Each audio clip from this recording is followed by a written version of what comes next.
Welcome back. More May Talk with your boy Frank.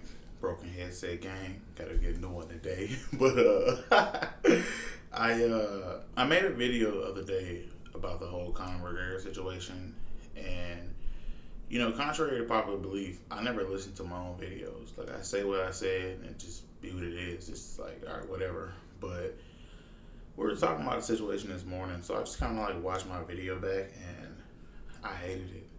Like 6 minutes in, I'm like, this is not MMA Talk with your boy Frank. Like this was like a quick response. Like what I'm saying, I saw it. And I was recording when I saw it. So if you look at my podcast, my Michael Johnson podcast, I think, or one of those videos, I was talking about it, talking about something. Then I saw something come across my phone of the Conor McGregor comment, and I was like, what the fuck? And the whole tone of the video shifted. But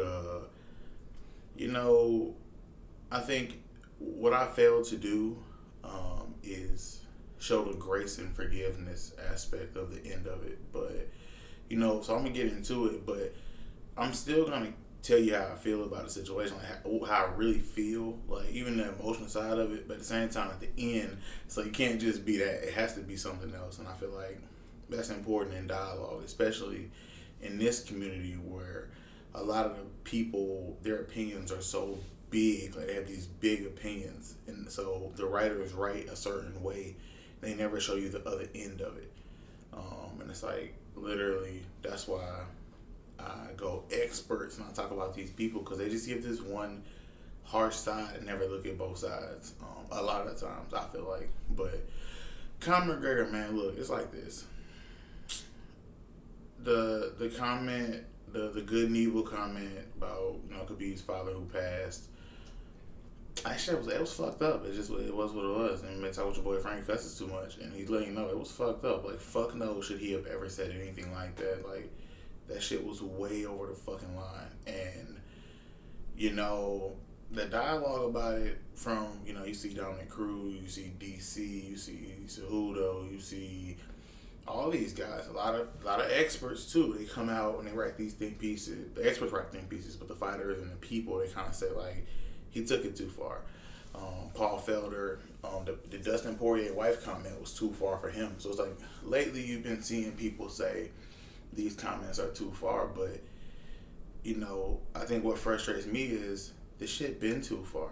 Like when the UFC let him in, it's not a conspiracy theory, it's obvious. When they let him in the building and he was throwing dollies at buses and going crazy and shit, and they just let this shit happen, that wasn't too far? No, that was promotion. That's cool. He's just talking shit. When that picture of Khabib's wife and he had like the little rag and shit, like that wasn't too far. Calling him and his team and people terrorists and rats, like that wasn't too far. You know what I'm saying?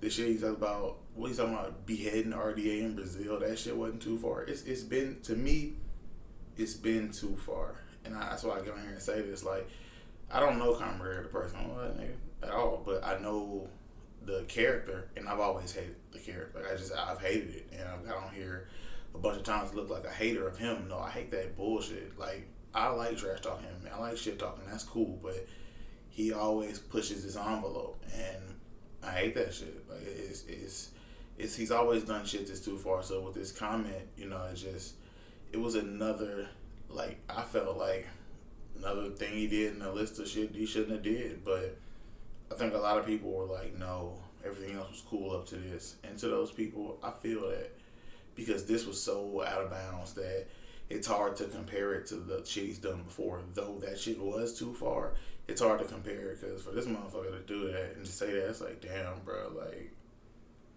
that shit, everybody knows that's too far. This man's father's passed, you know what I'm saying? For me, the person who, lost their father at a young age, I think that it's like, what if a motherfucker said something like that to me? But, like, not a motherfucker on the internet where it's like, you can say whatever the fuck you want, but, like, a motherfucker, I'm going to see again. Like, I can see again. We can set it up. Like, that shit is crazy. I mean, for the internet troll to do it, that shit crazy, too. But, like, it's like, whatever. It's the internet. That's the kind of shit they do. Like, the idiots in the comments that agree with him. Like, I saw y'all.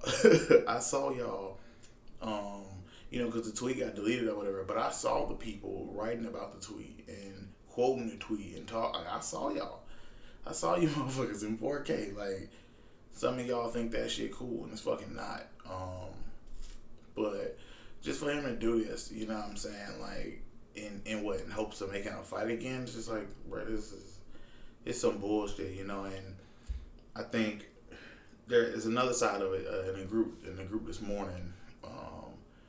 You know, another side of it was brought up, like, you know what I'm saying, he crashing out. It's like a little phrase I like to use. I love that song, Crashing Out by Dolph. But like, mental health.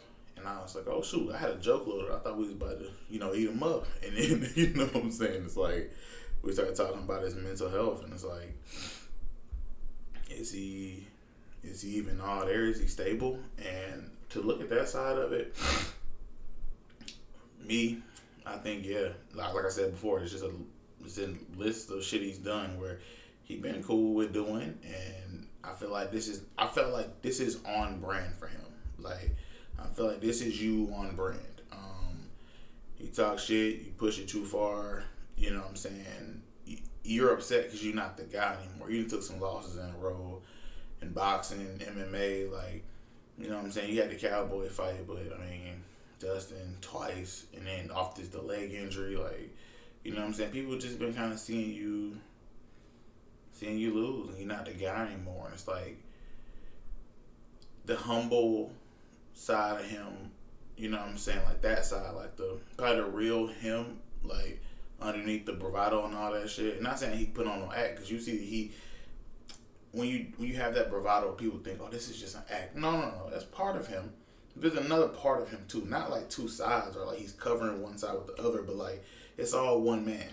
And there's part of him that, you know what I'm saying, you see, and it's like, we love that shit. Like, it's great. But then there's another part of him we see, and it's like, we hate that. We hate the character of that shit. You know what I'm saying? Like, it's just a character, it's an act, and you're not that guy anymore. So instead of leaning more into the humble side, you drop the pictures of, and I got on here and made that episode Excuse Bag, and I don't know if I had seen all the pictures yet. There were more pictures of him with the ice on his ankle, and, you know, the ankle's been hurt. Like, you was leaning into that, and I felt like people was rocking with it. Like, a lot of his fans and a lot of MMA community people were really rocking with it.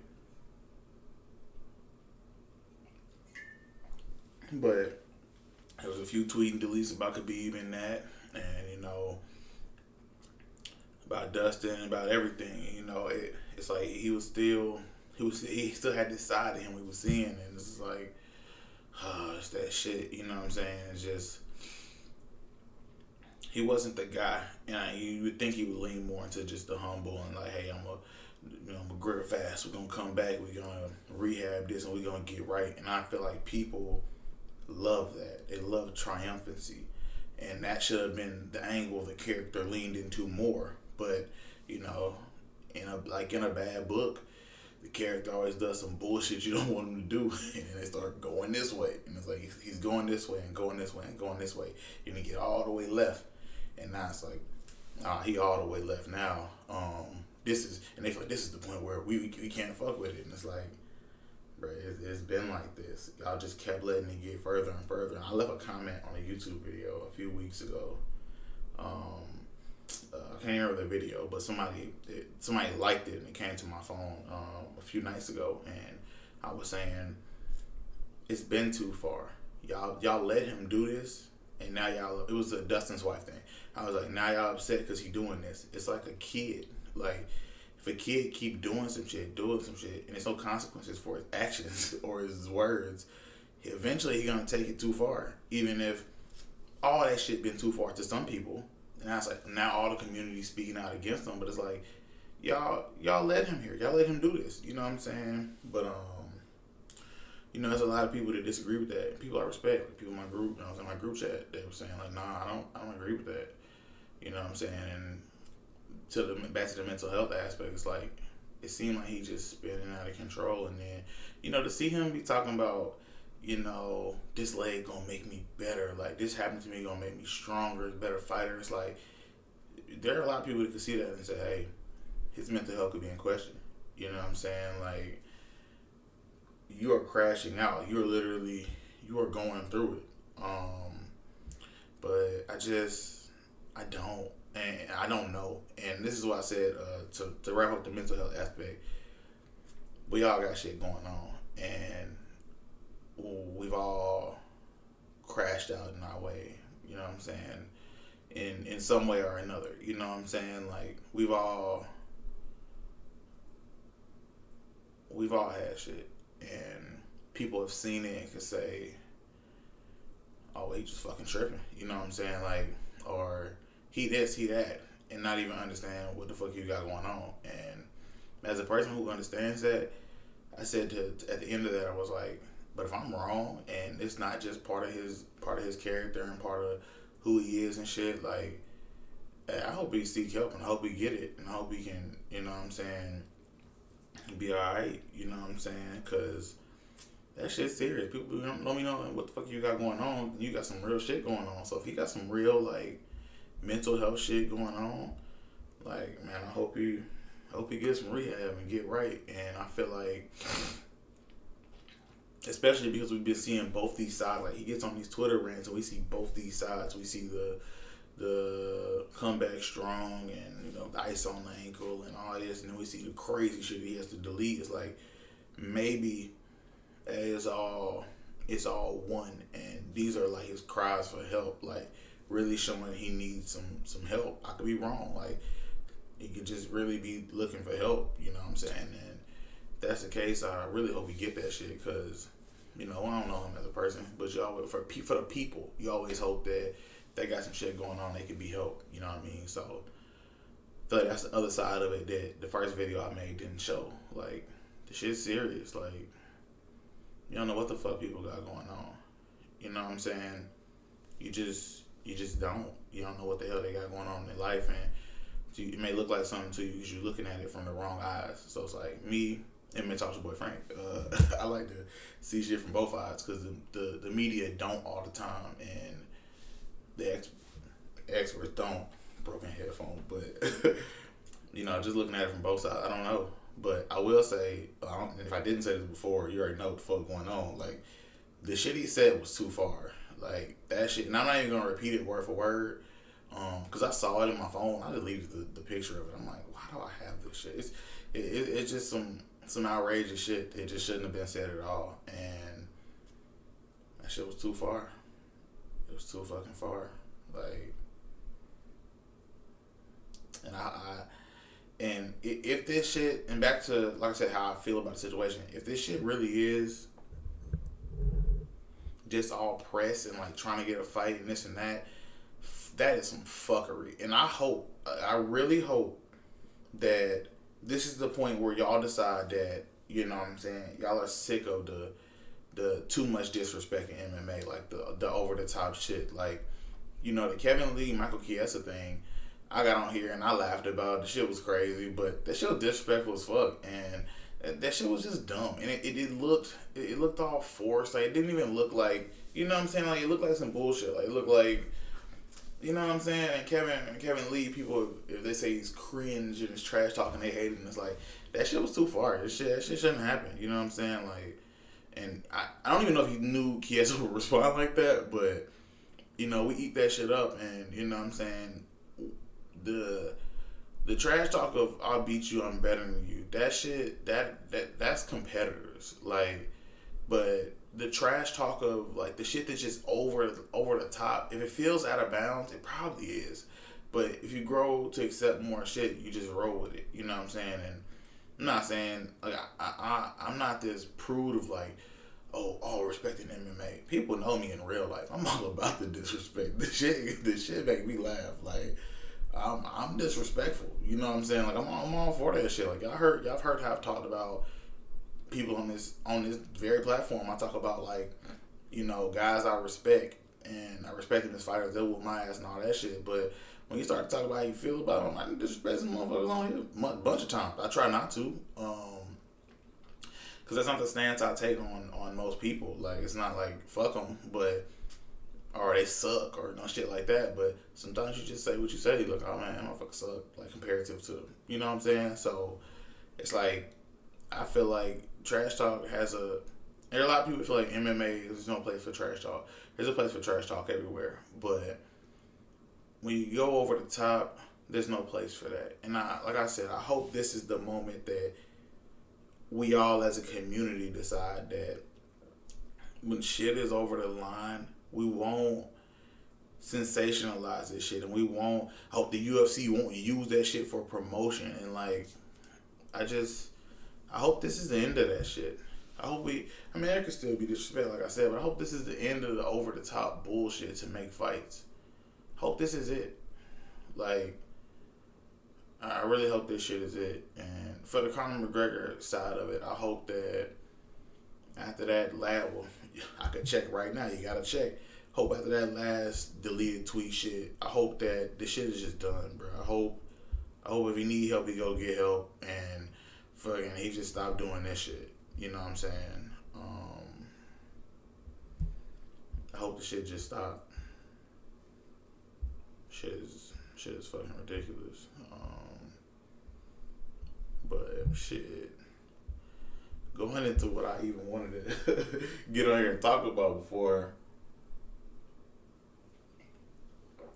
I was emotional and shit about the Khabib and Conor shit. I came in here and really just wanted to talk about like respecting MMA, like keeping this on a positive note.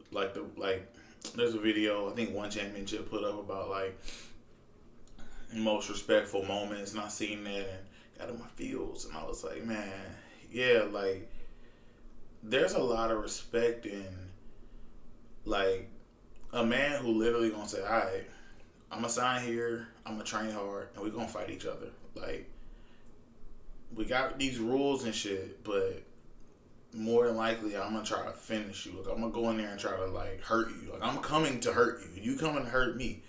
It gotta be a certain amount of respect for people that's willing to get in there and do that. Like, from the idiots on their couch, and the idiots in the booth. Like, it gotta be a certain amount of respect for a motherfucker, especially like the Stephen A. Smiths of the world. People don't know shit about MMA. It gotta be a certain level of respect for these two dudes who's gonna agree to do this, because this shit ain't easy. Because if it was easy, everybody would do it. Everybody would, you know what I'm saying, fight and become fighters. Like, no, this shit dangerous.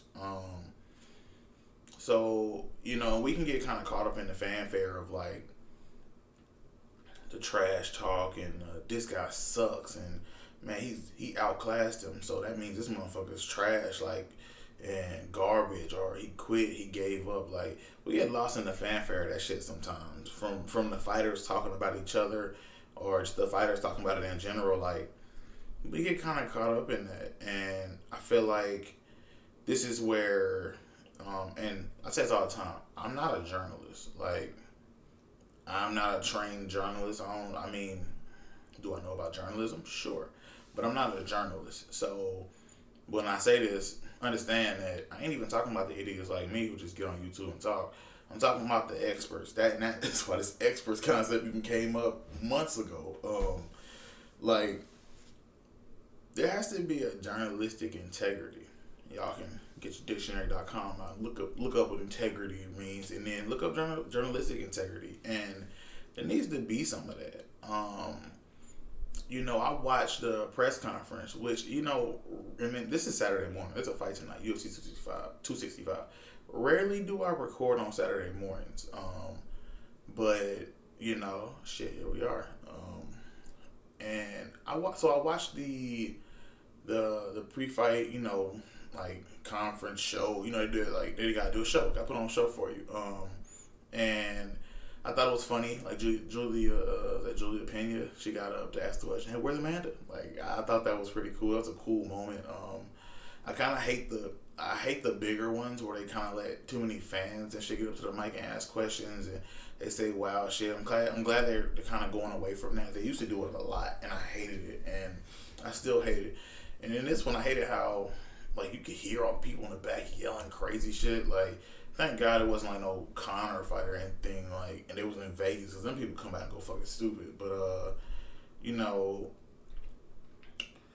there was a exchange between Tisha Torres and Angela Hill, and I talked about that fight in my pod before, and how, you know, how they were gonna fight and stuff, but I literally forgot, and it was in my notes, and I didn't even get to it, about, you know what I'm saying, the comments that Angela Hill made about Tisha Torres, the pre-use out of shit, and like, there was an exchange between a few exchanges between them online before, because they were supposed to fight.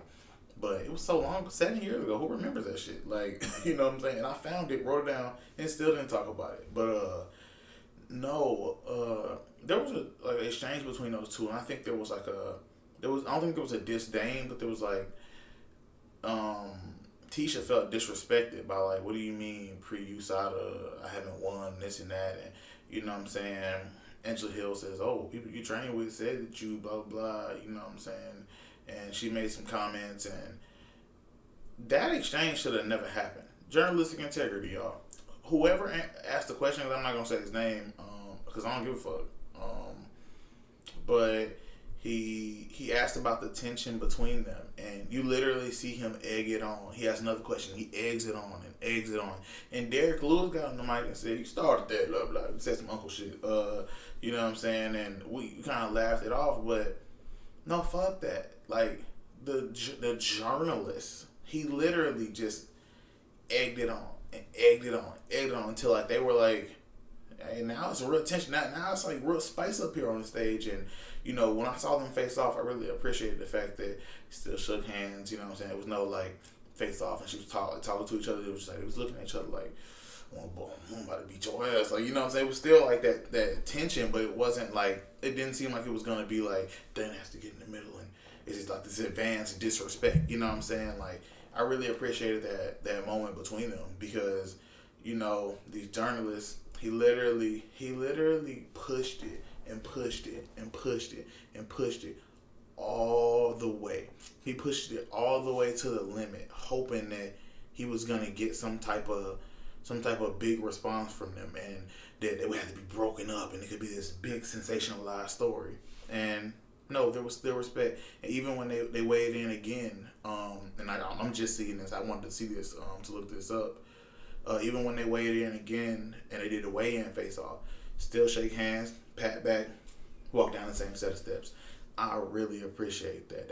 That's respect in MMA. That's the shit that we love, because that journalist literally pushed it and pushed it and pushed it and pushed it with the questioning, just trying to see, you want to see a fight. You want to see some bullshit. You know what I'm saying? You want to see tension, and maybe they have to break it up. Like, that's the bullshit, sensationalized shit that y'all want.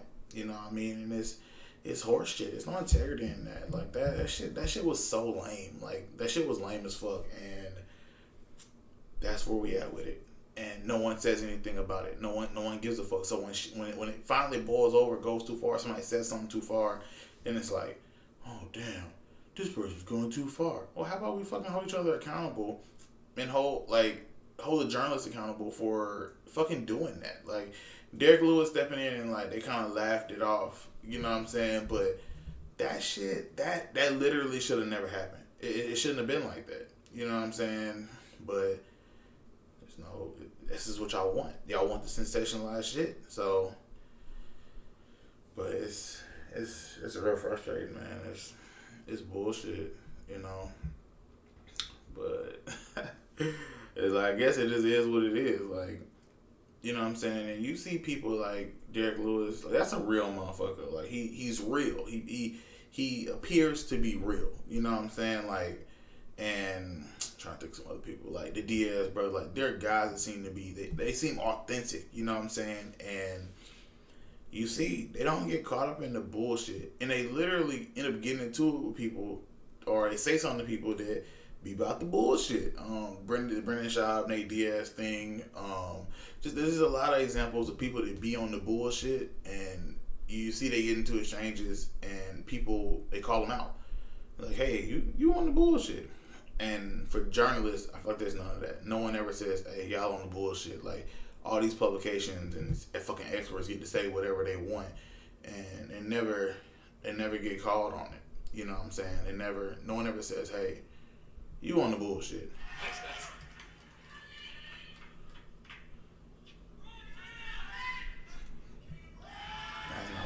That's not when Derek Lewis made the comment. I'm trying to find the moment where he said what he said to the reporter. Like, that's some bullshit there. Like, Why you started that bullshit? I've heard And we laugh it off, right? Old teammates of yours confirmed. We laugh it off, but like he started some bullshit, and that's lame as fuck. That's lame. He started that bullshit up, and for what? Like for this shit that y'all love, fuck, and it is so frustrating. Like it's funny, as y'all can tell. Like I was saying earlier, I don't watch any of my videos back. I basically do this shit in one take. Like rarely do I ever be like,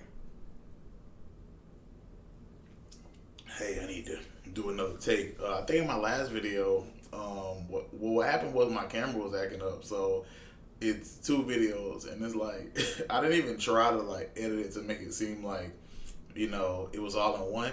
So it just you can see like I'm talking and my lips start moving, and talk about such. That shit is hilarious. Like what I'm saying, but nah, it's one take Drake in here, so it's like, hey. I wanted to find the clip. I ain't had a clip loaded up. Y'all seen it, and I found it. And it's like, why you start that bullshit? It's like, that's what they do. They literally start up this bullshit, and it's no backlash. Like what I'm saying? Like it's no holding them, and that's why I really respect. No, actually, experts, not experts, but there are some experts I really respect because, like, dang, you ain't of the business of this shit. Like you of the sport of it. And what I'm saying, even if you give somebody up like Ariel Helwani, I appreciate how like he's of the business of this shit. Like the MMA business. You know what I'm saying? Not the bullshit. I mean, of course they get on the bullshit and they might laugh about it and give it a guy, but it like that's a journalist. As a journalist, I feel like now he's had his disputes with the UFC about his integrity or his loyalty to them, but his integrity holds up in court. Like in the state of public opinion, his integrity holds up between him and fighters and him in situations. So it's like there are people out there I feel like to listen to this. Not me, 'cause I know y'all ain't listening to me to fucking look for the insight, but what I'm saying, there are people to listen to that and they talk about their relationships with UFC. You see like there's be some issues there, but you talk about them and the fighters, everybody love them. Integrity, you know what I'm saying? But yeah, man, that's MMA Talk with your boy Frank. We need some more damn respect in MMA. Like some big fucking respect on people. For the Conor McGregor situation, that shit was fucked up. But I really do hope if he got some stuff going on that he get some help.